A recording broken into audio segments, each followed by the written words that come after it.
Hello YouTube family, কেমন আছেন সবাই? আশা করছি ভালো আছেন, ভালো থাকবেন।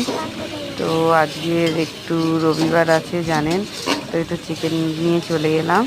ছোট্ট একটা রেসিপি, তো দেখুন কার কার ভালো লাগে অবশ্যই বলবেন। তো দেখুন মেনুটা দিয়ে দিয়েছি, সবাই জানেন যে চিকেনের মেনুটা কেমন হয়। তো এখানে আমি মশলাটা দেখালাম না, জাস্ট একটুখানি আমিও, সবার তো হয়, যেহেতু করে দেখালাম। তো দেখবেন অবশ্যই বন্ধুরা। টাটা।